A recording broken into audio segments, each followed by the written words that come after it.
naalala niyo po ba yan? Huwag natin daw kakaligtaan ang laging dumalo sa gawain ng Diyos. Hallelujah. Purihin ng Diyos. Okay, kumusta na po kayo mga kapatid? Mabuti po. Oh, praise the Lord.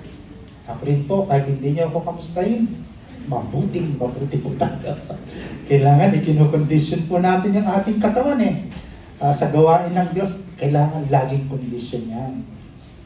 Kaya sinasabi natin kay Lord, Lord, tulungan mo naman kondisyon yung aking katawan paggising ko sa umaga. Hindi ko kakayanin to. Okay.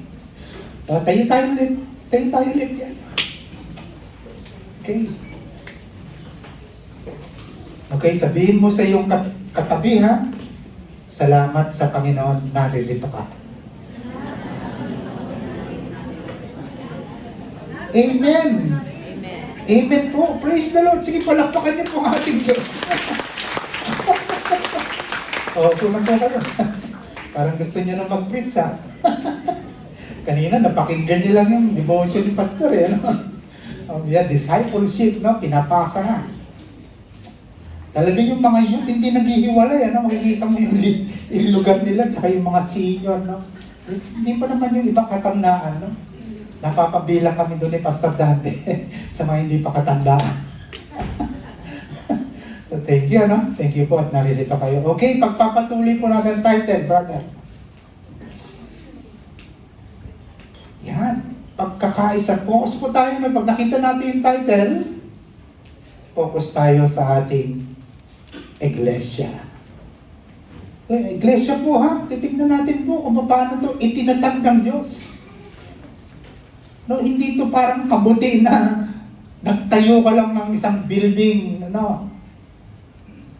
at nagkaroon ka ng lupain bago tayuan ng building, hindi po, Kailangan po makita natin lahat dahil sa mayamang biyaya ng Diyos. Kaya po naitatag ang iglesia ito.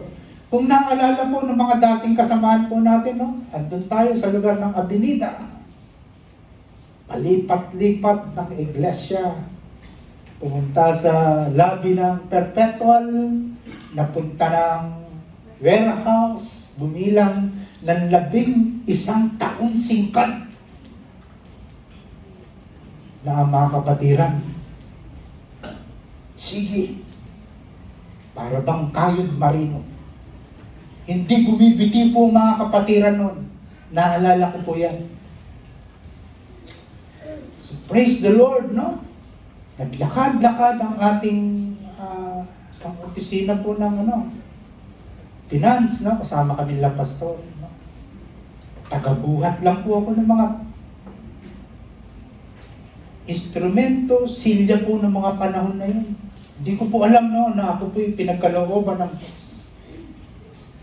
ng gift na katulad na to na makapagsalita sa harapan ng maraming mananampalataya. Hanggang sa napunta po tayo dito. Bakit po? Isasalaysay natin yan. Okay. Ang iglesia po, walang ibang magtatatag niyan kung hindi ang banal na Espiritu ng Diyos. Banal na Espiritu ng Diyos na kumukup-kup, nakikipamuhay sa lahat ng mga mananampalataya.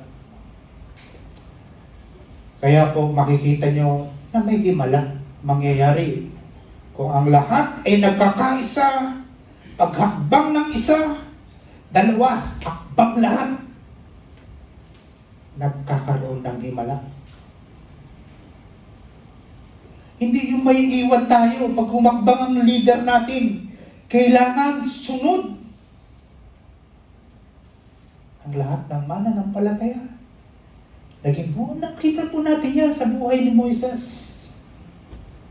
Mula sa Ehipto, sa ilang, sama-sama sila sa hirap at sa ginhawa. Amen po ba?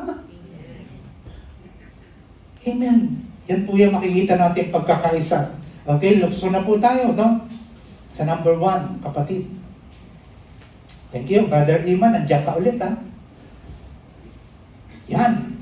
Ang kalagayan ng bagong pagsilang, titignan, focus po tayo sa iglesia. paano po isinilang ang iglesia.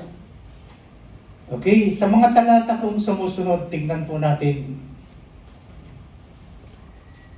Ang pagkakaisa, ipinaliwanag ni Apostol Pablo ang pagkakaisang Kristiyano. Actually po, ito yung Hudyong pagkakaisa sa bayang Israel po, no? Na nakabase sa 7 kahangahangang salita ng Diyos. Salita ng Diyos. Ang banal na Espiritu ay isa po. Okay, buklatin po natin ang content.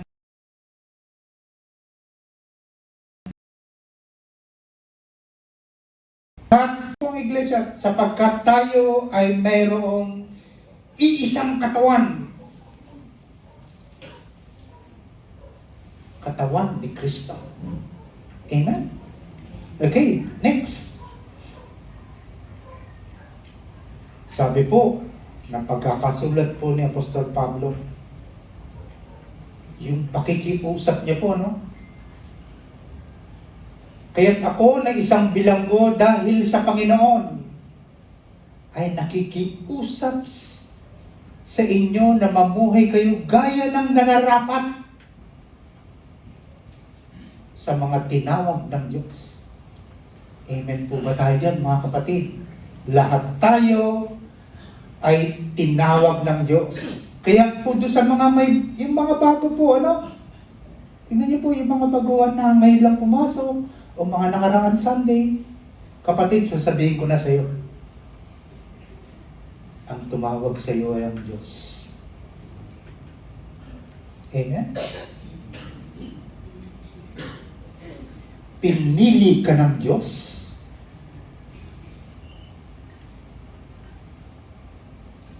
Hallelujah. Okay. Susunod na talata. Ang instruction po ng Diyos sa ating lahat, ha? Bilang mga pinili, tinawag ng Diyos sa iglesyang ito. Mapagpakumbaba. Mahinahon. At matyaga. Wala pong mangyayari kung hindi natin gagamitin po yung mga salitang ginagamit po ng sumulat na ito. Kung hindi tayo magtsatsaga hanggang wakas, walang mangyayari po. Kaya po tayong lahat ay magtyaga. Maging mapagpakumbaba, mahinahon at matyaga. Magparaya kayo dahil sa inyong pagmamahal sa isa't isa. Amen. Sabihin niyo nga po sa inyong katabi, sa harap, sa kanan, kaliwa, sa likod. I love you with the love of the Lord. Sige, palakpakan po natin ang ating Diyos. Amen. Para po sa iyong kaluwalhatian niya na amang banal. Salamat po sa pagtuturo, Panginoon. Okay, verse 3. Sikapin ninyong mapanatili ang pagkakaisang mula sa Espiritu sa pamamagitan ng kapayapaang nagbubuklod sa inyo. Ang sarap po basahin, no? Para po tayong, pag namimili tayo sa palengke, para tayong namimili na bugkus-bugkus na talong, okra, ano po, anong gulay, ano po, na ginanon po, no? Hindi nagkakahiwalay. Kaya po alam niyo po ba, pag hindi nagkakahiwalay ang isang iglesia, walang iwanan, no? Walang umaalis. Kinalulugtan tayo ng Diyos. Opo, kasi makikita niyo po, binibigkis tayo ng salita ng Diyos. Kaya makikita natin, tumatayo ang iglesia, lumalakas. Kaya sinasabi na Apostol, sikapin ninyong mapanatili ang pagkakaisang mula sa Espiritu, which is the Word of God. Ang Espiritu po ay ang salita ng Diyos. sa pamamagitan ng mapayapang nagbubuklod sa inyo. Verse 4. Sapagkat may iisang katawan. Yan po, focus lang tayo sa iglesia po. May iisang katawan. Sunod, tuloy-tuloy lang, brother. May iisang espiritu. Ang banal na espiritu ng Diyos na nakikipamuhay sa bawat mananampalataya. Amen?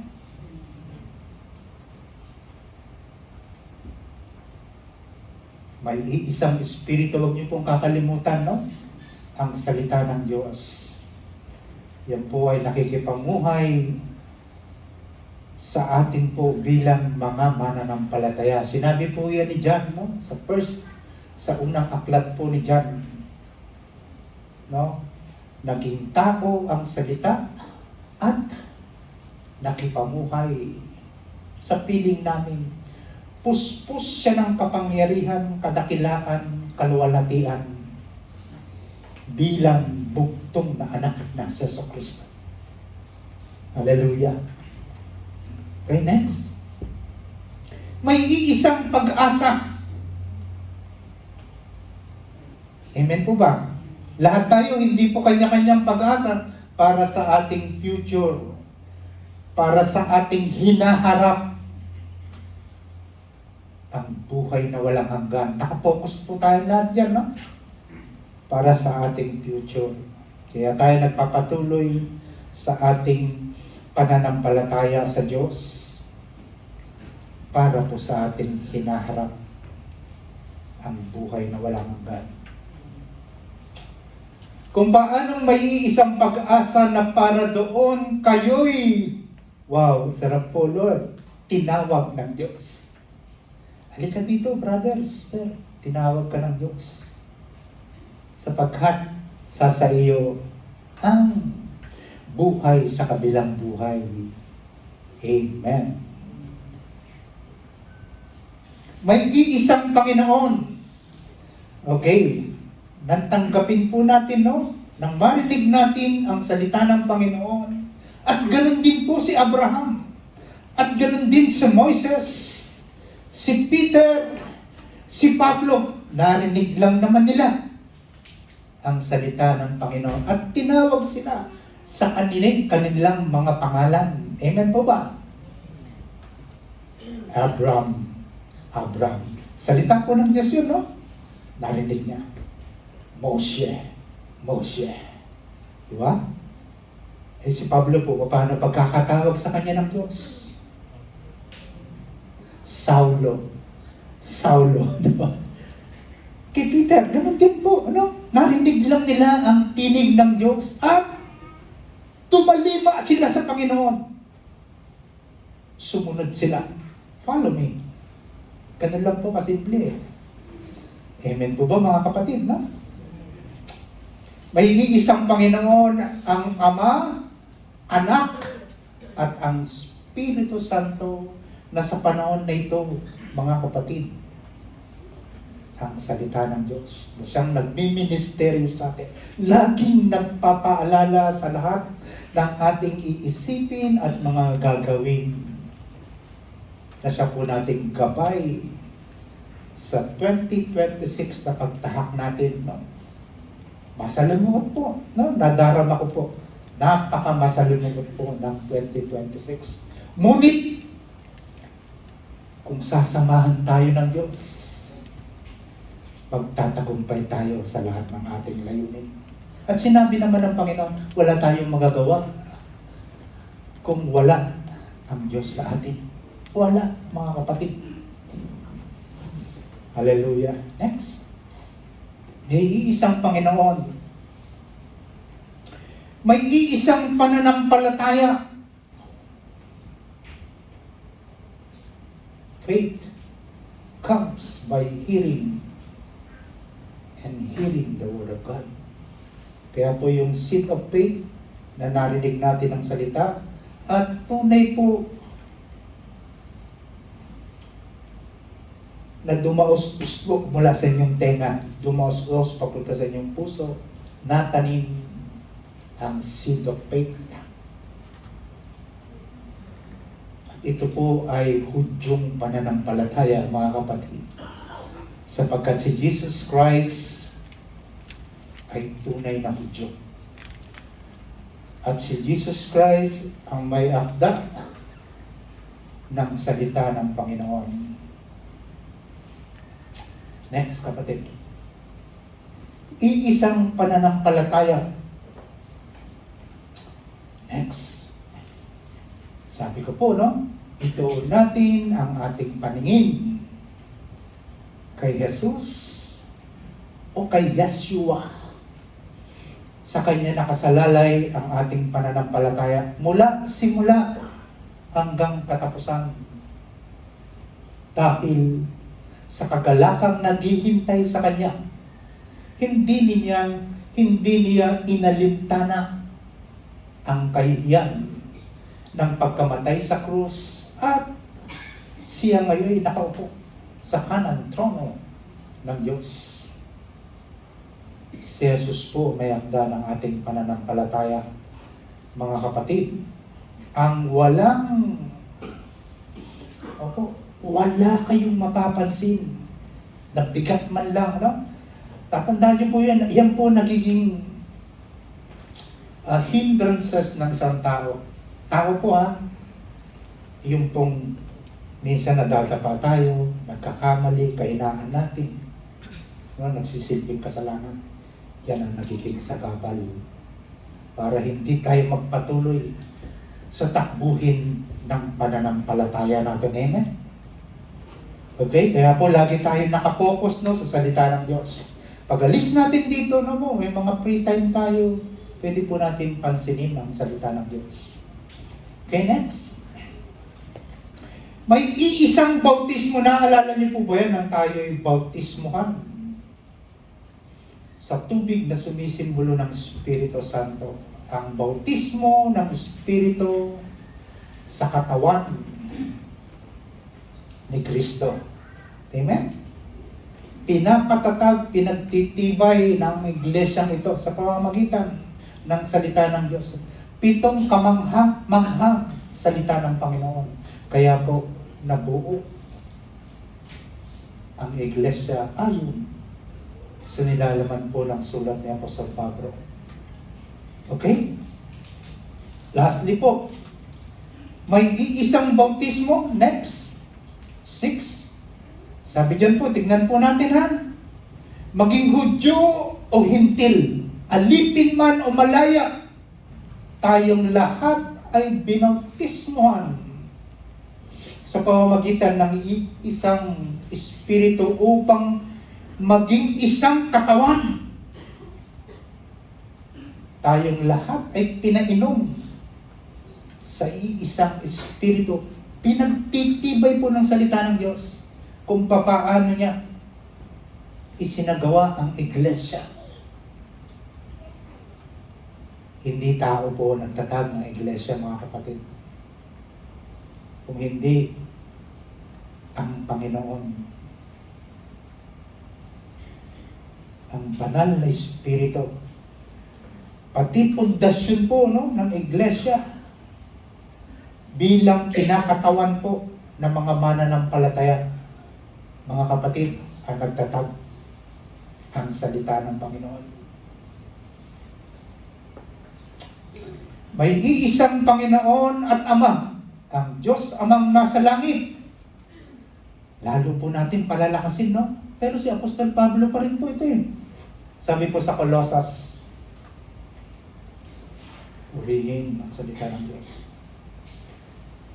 Si Kristo ang larawan ng Diyos na di nakikita.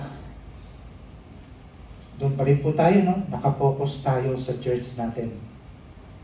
Si Kristo larawan ng Diyos na di nakikita. Siya ang panganay na anak at pangunahin sa lahat ng mga nilikha. Sapagkat sa pamamagitan niya ay nilikha ang lahat ng nasa langit at nasa lupa. Nakikita man o hindi, pati ang mga espiritual na kapangyarihan nagahari pamamahala at pamumuno. Ang lahat ay nilikha. Ang lahat ay nilikha sa pamamagitan niya at para sa Kanya. Siya ang una sa lahat at ang buong sansinukob ay nananatili sa Kanya. Nananatili nasa Kanyang kaayusan sa pamamagitan niya. Tingnan niyo po, no? Our God is a supreme God. Kontrolado lahat ng Diyos. Lahat ng sitwasyon natin, pagkilos, paggawa, iniisip, lahat ng ginagawa ng tao. Lahat ng ginagawa natin, nagsiserve tayo po, nagpupuri tayo sa Panginoon. Lahat ng yan ay kilos ng Diyos na makapangyarihan sa lahat. Siya ang ulo ng iglesia na Kanyang katawan. Siya ang pasimula. Siya ang panganay na binuhay mula sa kamatayan upang siya'y maging pangunahin sa lahat. Tandaan po natin, no? Ang Ama ang bumuhay sa Kanyang anak.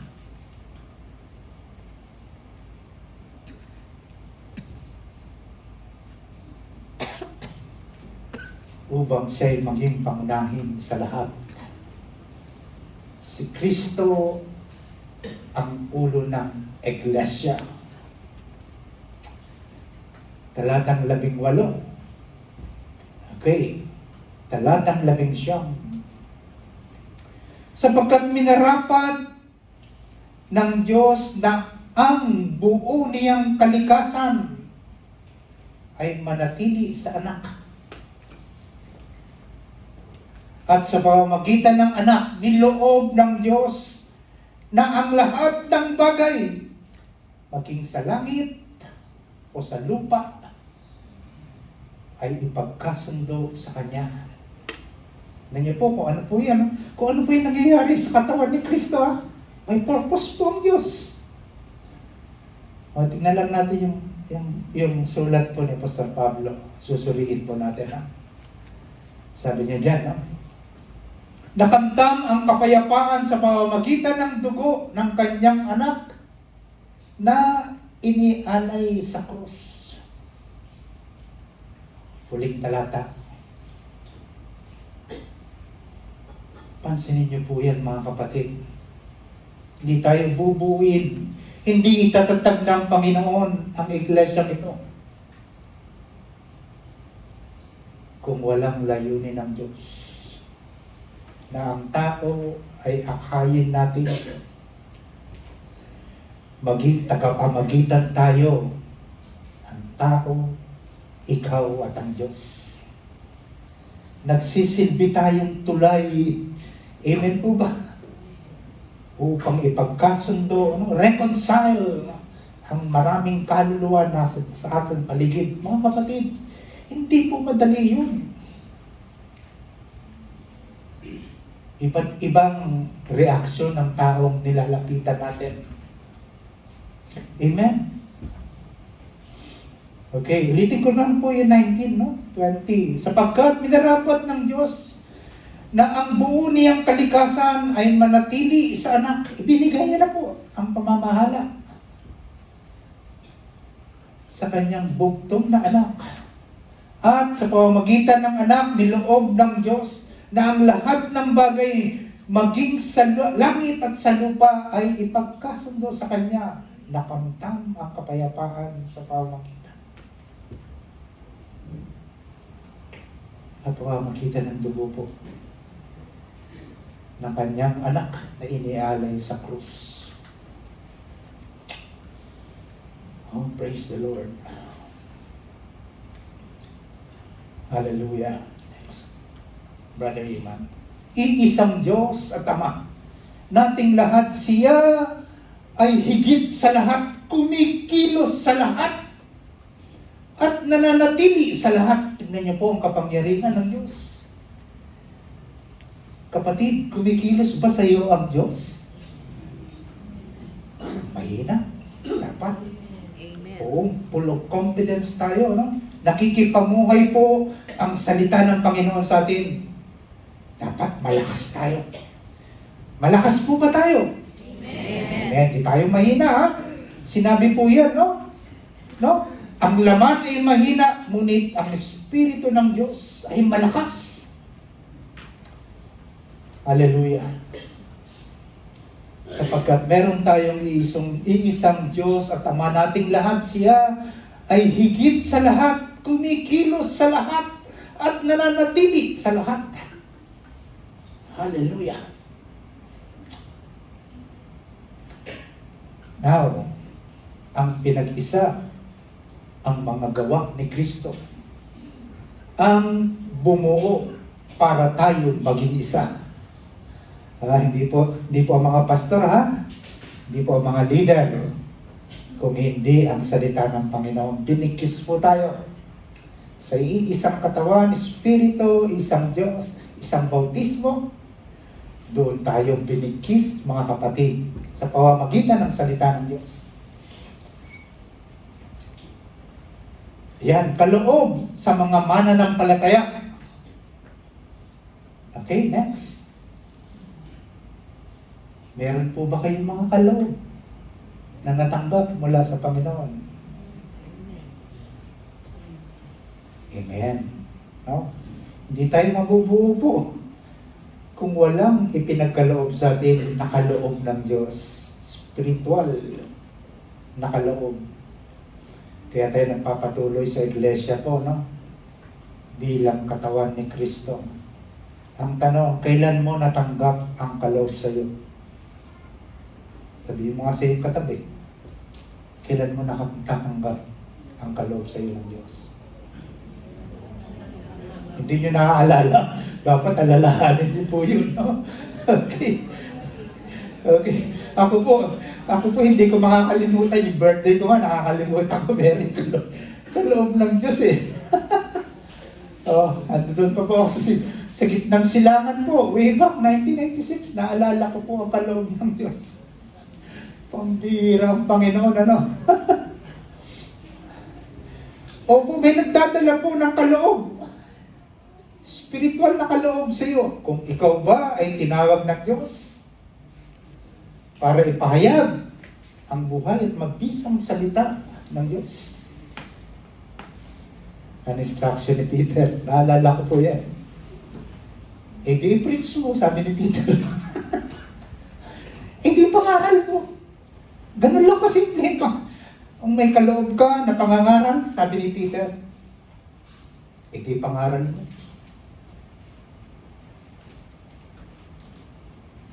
Ano mo yung kaloob sa masasayang po ba yun? Dapat hindi po. No? Kaya ang tanong, kailan mo natanggap ang kaloob sa iyo?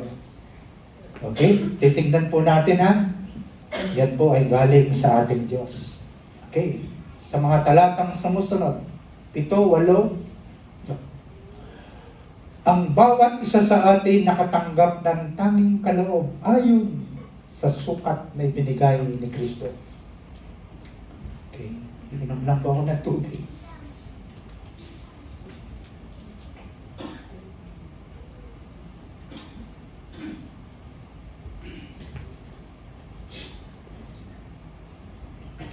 Ang bawat isa sa atin nakatanggap ng tanging kaloob ayon sa sukat na ibinigay ni Kristo.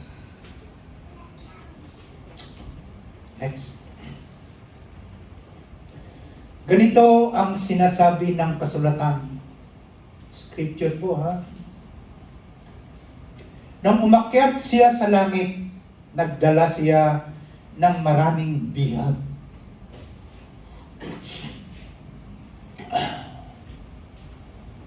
At nagbigay ng mga kaloob sa mga tao. Tayo po yung binabanggit, ano? Sino yung bihag po ng Panginoon? Sino po yung alipin ng Panginoon?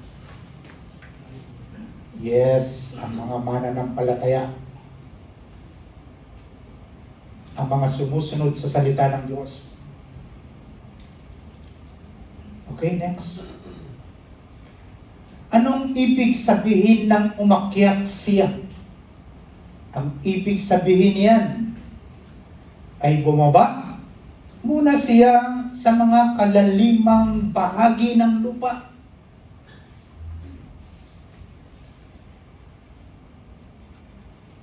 Ang bumaba ay siya rin namang umakyat sa kaitaasan ng kalangitan upang mapuno ng kanyang presensya ang buong sanlilikha. Tignan niyo po, dahil sa kaloob. Pagmasdan niyo po, no, tayo mga kapatid, bilang katawan ni Kristo ang iglesia. Okay, tingnan niyo po. Sukatin natin at suliin natin ang sinasabi ng salita ng Diyos. Ang mga humahayo, ang mga pinapangaral, ang magandang balita, sumusunod sila sa Diyos. Pinupuno nila ng presensya ang sanlilikha. Amen! Naghahasik sila ng binhi ng salita ng Diyos.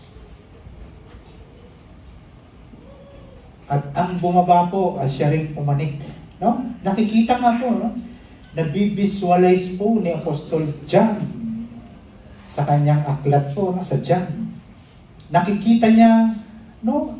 Napakaganda po ng mata ni John. Nakikita niya ang mga anghel. O basahin niyo po yung aklat ni John. Manik manaog sa kalangitan, papanik, nagdadala ng bihag.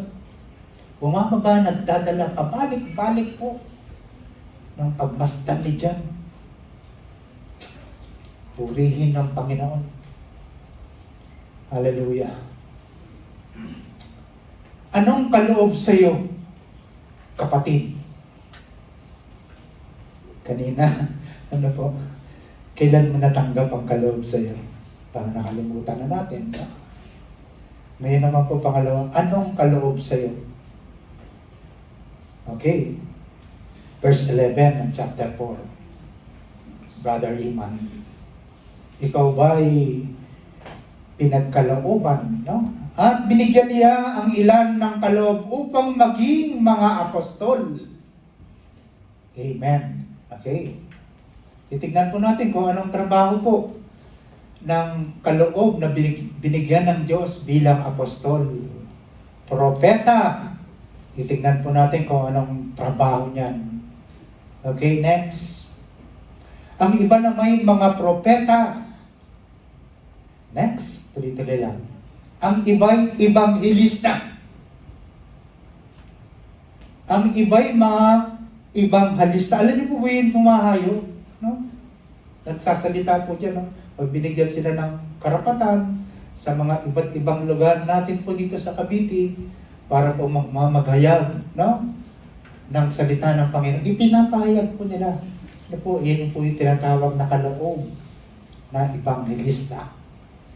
Okay. Or pastor at guro. Sino po yung mga pastor dito? Sino po yung mga guro? Ayaw tumaas, oh. So, may simple pa, oh. Oh. Sige po, taas natin. Yan yung mga nagtuturo po sa Sunday school, ha? Okay, guro. Ano po ang bit-bit-bit-bit niya? Pastor at saka guro. Bit-bit-bit-bit po ng mga kaloob na yan. Ang magandang balita ng Diyos. Ipinamahala ko special gift na ipinagkaloob para ang church ay magpatuloy. Magpatuloy at magpatuloy, brothers and sisters.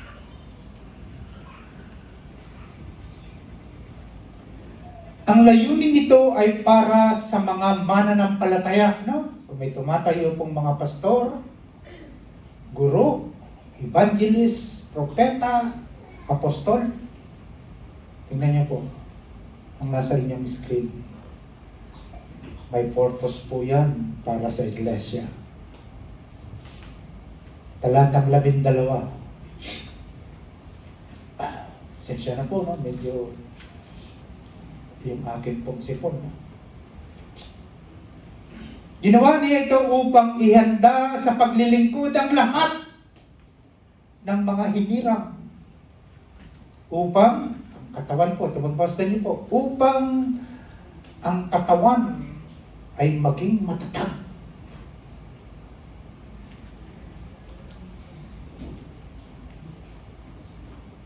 Ang buong congregation po, ang katawan ni Kristo ay para po maging matatag, mga kapatid.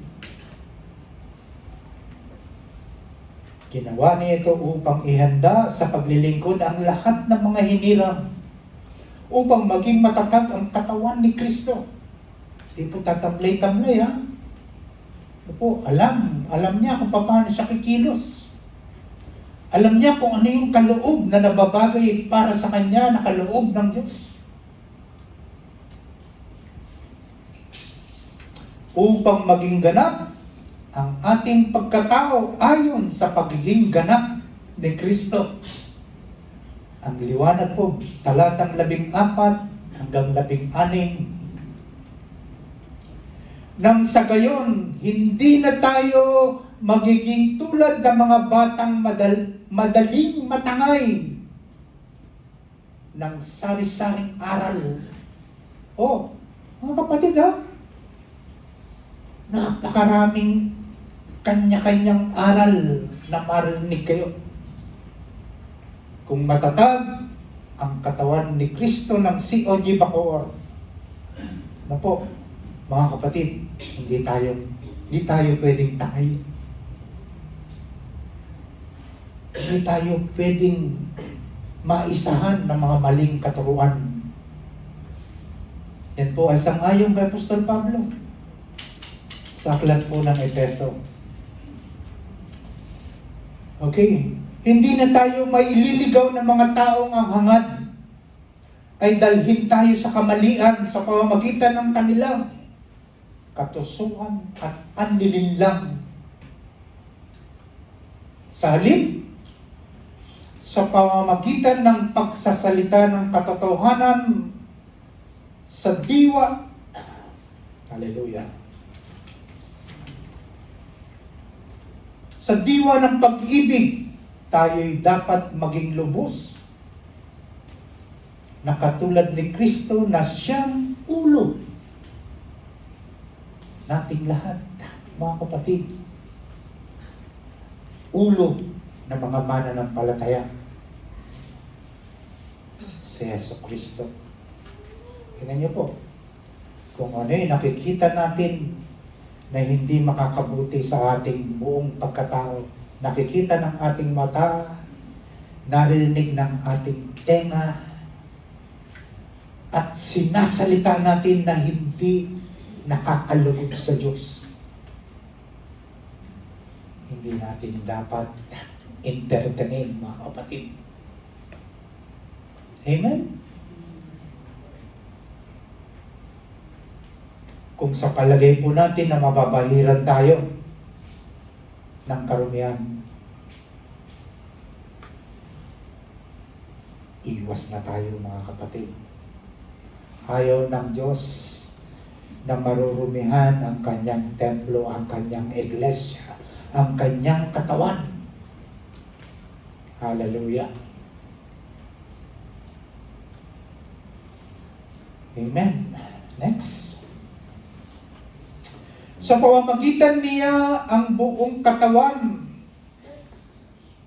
ay pinag-uugnay-ugnay ng mga kasukasuan. Kapatid, pagsasalarawan ni Apostol Pablo. Okay? Pinag-uugnay-ugnay ng mga kasukasuan na mula rin sa kanya. At kung maayos na gumaganap ng tungkulin ang bawat bahagi. Pagmasdan po natin ang ating church, mga kapatid. Ayon po yan sa pangangaral ni Apostol Pablo. At kung maayos na gumaganap ng tungkulin ang bawat bahagi, ikaw, ako, tayong lahat, ginagampanan natin ang mga kaloob sa atin ng Diyos. Hallelujah. Ano po ang mangyayari, mga kapatid? Lumalaki ang katawan at pinapatatag nito ang sarili sa pamamagitan ng pag-ibig. Amen. Sarap naman palakpakan ng Diyos. Ang hira, kapatid. Purihin ang salita ng Diyos, no? Tingnan niyo po kung tayo po ay nagmamahalan, nagtutulungan,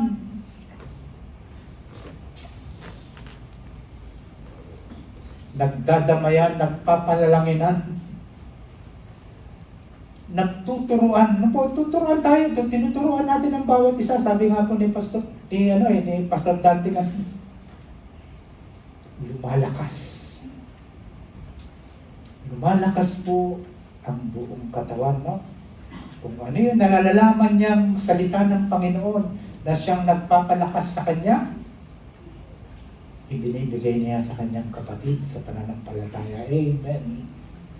Okay, ulitin ko lang po yung verse 16 ha. Sa pamamagitan niya, ang buong katawan ng iglesia ay pinag-uugnay-ugnay ng mga kasukasuhan na mula rin sa kanya at kung maayos na gumaganap, hindi po late ha. Baka doon pala po, late na tayo. Ano po? Ha? Sa ating mga iba't ibang mga gawa. At kung maayos na gumaganap ng tungkulin, ang bawat bahagi, lumalaki ang iglesia, lumalago, hallelujah, at pinapatatag nito ang sarili sa pamamagitan ng pag-ibig. Amen, no? Yung concern po natin sa bawat isa, sumisimbolo po yan ng pagmamahal nyo sa inyong kapwa. Amen po ba? Amen. Okay. Purihin ang salita ng Diyos. Dito na po akong medyo okay. Ang kalooban ng mga bagong nilalang na may bagong buhay na nangangailangan ng bagong pamumuhay. Ipapakita po ni Apostol Pablo po sa mga talatang ito yung present, yun po, yung past and present natin. O yung nakakaan natin, yung lumang pagkatao at yung bagong pagkatao natin, mga kapatid. Sabi po sa mga sumusunod na talata, 17. Ang mga mananampalataya ay umiwas. O habang tayo naglilingkod po, mga kapatid, ha? No, pinapaalalahanan tayo, no? Ni Apostol Pablo. Ang mga mananampalataya ay umiwas sa malaswang pamumuhay. Ipiniliwanag ito ni Pablo sa mga wala pang pananampalataya. Halo po ha. Makikita niyo po, mix. Mix. Mix sa mga tao dyan po. No? Kaya nagpapaalala po siya. Okay, next. Walang kabuluhang pag-iisip. Tingnan niyo po. Ito po, pinaka-iingat-ingatan ng Diyos. Pag ito po na-discarril yung isip po ng tao, discarril ang buong katawan. Okay, ha? Ito po, ingatan natin itong i-isipan natin. Walang kabuluhang pag-iisip. Pag pinagmamasdan niyo po ang church, ang mga leader, pag na-discarril ang isip ng mga leader, elders, deacon, members, damay po lahat. Pinapakita po niya yung buong pagkatao, ang katawan. Walang kabuluhang pag-iisip. Talata pong ito, 17. Sa pangalan ng Panginoon, binabalakan ko kayong huwag na kayong mamuhay tulad ng mga hindi sumasampalataya. Walang kabuluhan ang kanilang iniisip. Baka matangay po tayo, mga bigs nga po eh. Bigs ang tao sa church. Hindi siya solid talaga. Pero binibigyan tayo ng instruction ng salita ng Diyos para maging matatag ang iglesia. Sabi diyan, sa pangalan ng Panginoon, binabalaan, huwag na kayong mamuhay tulad ng mga hindi sumasampalataya. Walang kabuluhan ang kanilang iniisip. Susunod. Bakit? Matigas ang ulo at puso. Meron po ba tayo niyan, mga kapatid? Meron po ba tayo niyan, matigas ang ulo at puso? Ayan, okay, palalamputin tayo ang salita ng Diyos. Kaya ipapakita po yung nakaraan natin, no? At yung ngayon po, pangkasalukuyan. Talatang 18, dito po ako mag-close, no? Napakaganda po nito, no?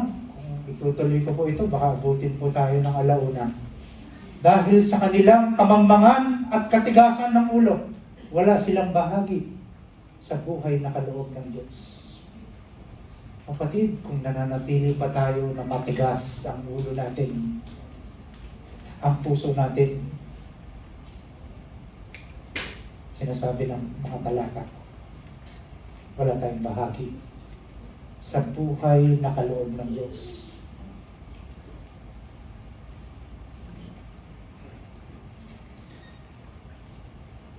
Ako po yung muli pong magsasalita sa inyo, mga kapatid. Tayo po tayong lahat magsasalita po ako, no? Sapagkat ako po yung pinagkalooban ng Diyos ng kapangyarihan at authority po ng Diyos para ipamahagi ang salita ng Diyos. Okay, darating na naman po yung Friday, you know? The concern na rin po ng mga LOL leader po, yung mga grupo nyo po, no? Na siya pong nag-iinganyo na tayo po yung makakonect, no? Sa Biosome na ating worship week and worship service. Amen po ba, mga kasalita? Yan po yung kasama sa meeting nung nakaraan, no? Tayo po yung mag-encourage sa grupo natin at tutulong sa kanila para sama-sama po natin pagsaluhan yung mga pinag-uusapan natin sa salita ng Diyos. Every Friday weekend worship service natin. Okay, puputulin ko lang po ito na sundan po natin, ha. Sundan po natin at huwag pong masasayang sapagkat loobin ng Diyos sa susunod na March, no? Sunday po yung binigay sa atin na slot po ng church para ipangaral po ang salita ng Diyos. Ay muli natin babalikan po. Salamat po sa inyong walang sawang pakikinig. Okay? Ang mga awit po ay akin pong tinatawagan